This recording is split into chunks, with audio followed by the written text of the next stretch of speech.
Welcome to the Devolution, a show to empower, enlighten, and entertain divas and those that love us.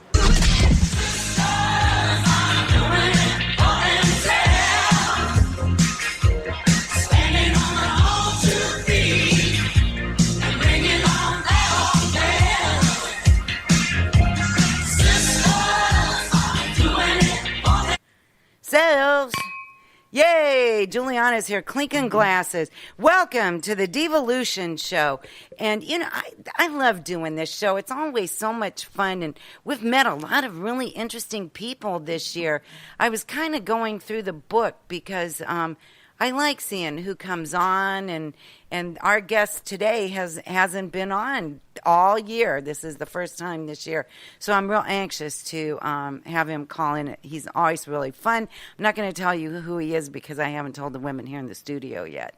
It's a mystery. It's a mystery. He's a mystery man tonight. But it is on Facebook. Ooh. Yeah, but I didn't remember what it said. That's okay. So it'll be a surprise. Yes, I like surprises. So you heard us talking about all the things that the Devolution does. You know, W4 Divas is part of the Devolution, but so is the Devolution Project, and so is Strength from Within training. It's so much more than just a radio network. But the purpose of the radio network is to lift you up and make you feel that you're not alone. And it's for divas and those that love us. So a lot of times we have more men listeners than we do women. And you never know. You never know. Those Google Analytics shock me every month. Yeah, but don't you think that those are the smart men? They are the smart men. Absolutely. They're the men that care. They're the diva dudes. They're those that love us. Yes. Yeah. I know my husband listens every week. Every week.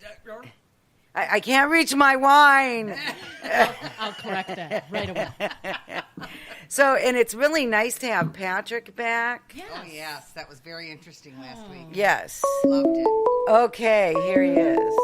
All right, I haven't said your name yet, so hold on here. So this guest, I want to give you a little bit of background on this guest. I used to do a show called The Devolution Show on another network 5 years ago. Ooh. 5 years ago it's been. 5 years ago. Yeah, 2012. And one day I decided that I wanted a particular person, a type of person on the show. And so I Googled what I wanted, and I popped this person. And I thought, well, I'm going to call. So I called, and he answered the phone. And we have been, I feel like we are friends because we comment on each other's Facebook pages. I see everything that he does. I see some of the meals he cooks. I know his family from the pictures when his daughter and graduated from high school, and she's off to college. So welcome to the show, Marcus Giuliano. Hello, thank you for having me. And you just got back from Italy. Yes, 2 weeks in Italy. How fun, how fun. So you can tell us about your trip, but first, tell us about what you do and why you're so passionate about it. Absolutely, I'd love to. So I own and operate a restaurant in upstate New York, about an hour and a half north of New York City in the Hudson Valley. Been here since 2003, been a professional cook since 1990. And by the late 90s, I was fed up with our food supply, with the food that restaurants were serving, the food that I was eating, the food that I was charging a lot of money for. I was just plain fed up with the food, fed up with the producers, fed up with the whole system, the chefs, everything. So, of course, there were a lot of great chefs at the time out there. There was a lot of good local producers out there. And so I started hanging around those good folks and just really got an education in the late 90s about what it costs to make real food and what real food is compared to just highly processed, highly produced, hormone homogenized, antibiotic riddled, pesticide infused food that is in most restaurants and still is in a lot of restaurants. And I changed my eating habits And from changing my eating habits, I, of course, couldn't go to work any longer and work for other people because my my values were a bit different than just buying cheap food to make money. And sometimes the food wasn't so cheap, but it was just not that ethically produced, or social imbalance, or an environmental issue with the food. So in 2003, my wife and I opened a Roma Time Bistro and we serve the food that we eat, that we approve, that we're happy to put on a plate and happy to charge money for and happy to make a living on. So as of 2003, we've been here in this tiny little town in upstate New York, and we focus on farm to table. But of course, in this part of the country, it's hard to get year-round fresh produce. We get a lot of year-round items like honey, maple syrup, all of our beans come local, all of our flours, buckwheat flour, spelt flour, even our oats come local. This week I'm still getting local tomatoes, local kale, lots of local cheeses, lots of local meats, local dairy, local ice cream. There's a lot of local things still. But when we have to source from outside of our area for like salt, palm sugar, and things that aren't native to our area, we really do an inspection, or more of an investigation, to make sure that these products are indeed being produced in a proper manner that's sustainable, where they're not spraying harmful pesticides, chemicals, where there's not a social imbalance happening wherever it's being produced, or whether there's, unfair labor practices, which still happens. In fact, it runs rampant in the food supply between coffee, shrimp, even Florida tomatoes are all riddled in very, very unfair or even forced labor at certain points. Very, very common still. So everything we buy just has our seal of approval on it, including the bar. Our wine, beer, and spirits all come from independent producers, people that we work relationships with, people that we'd invite into our house, people that would invite us into their houses. See, isn't that nice? To break bread. I love that. So, I think that's brilliant. And your mission is to get other restaurateurs to do the same. Absolutely. It's about educating consumers, educating restaurateurs. It's about going out there and showing people that, hey, this is how food, this is real food. This is a non-subsidized crop. This is a non-subsidized method of buying food. And this is the real cost of food.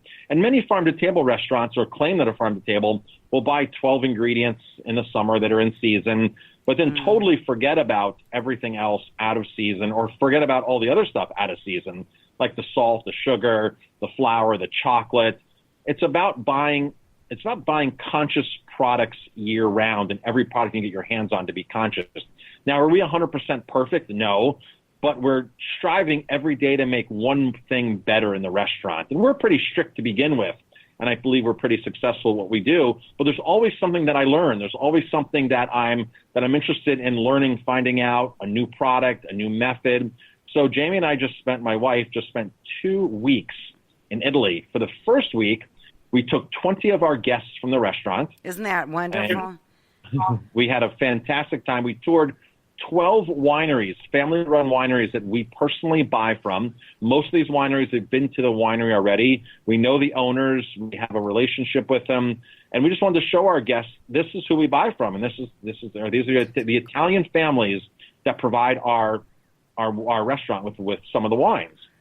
Oh, and then Jamie and I stayed an extra week and went to prosciutto factories, went to watch Reggiano Parmesan be made, went to a balsamic factory, and just kept touring the countryside and learning about Prosecco, about grappa, just about the food, the culture, and the methods of production.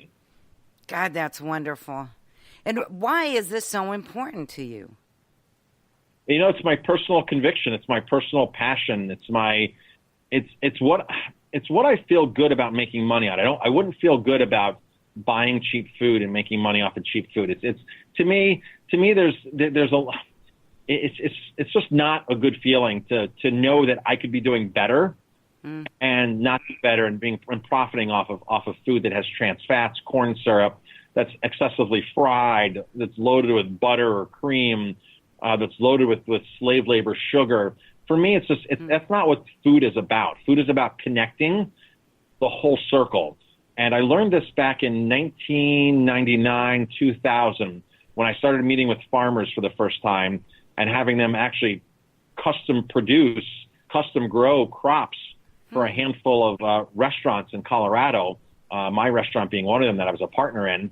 And when you meet the farmers and you can make the producers as happy as you can make your guests, then you found the full circle of cooking.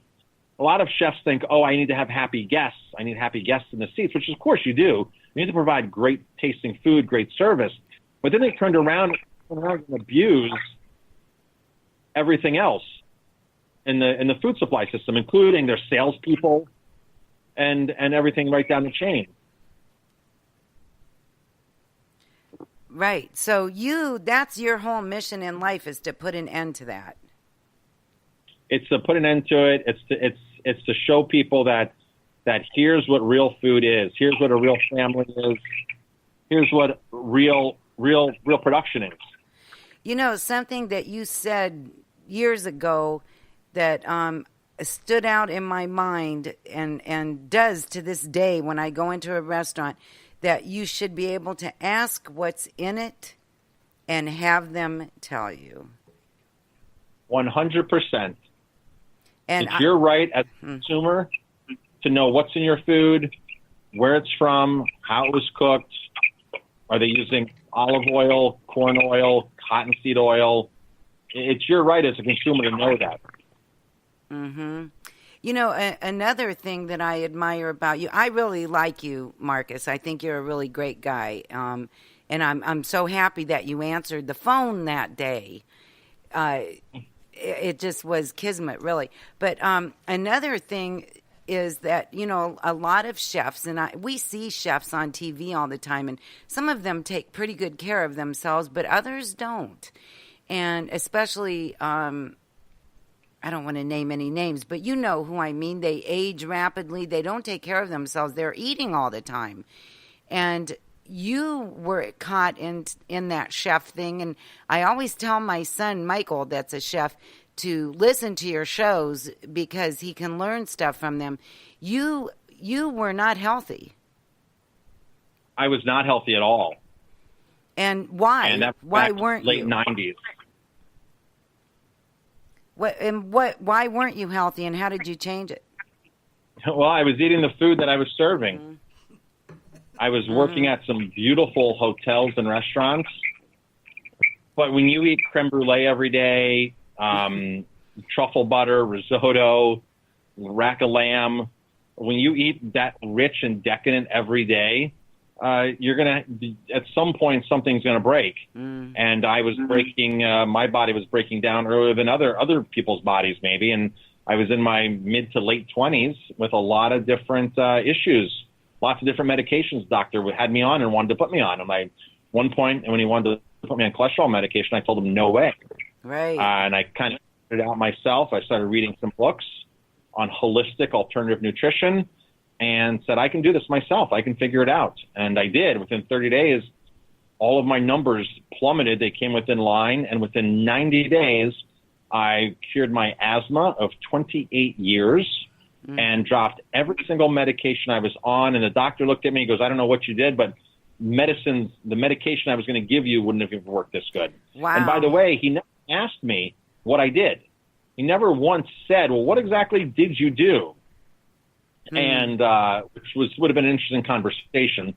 And he probably knew what I did, right? He probably knew that I cut out a lot of crap out of my diet and that I was on cue and exercising. But if all of his patients did that, then he wouldn't have any patients. Exactly, which is really sad. And in the old, I know when medicine first started, let food be thy medicine, that was how they treated people. They adjusted. They looked at what they ate.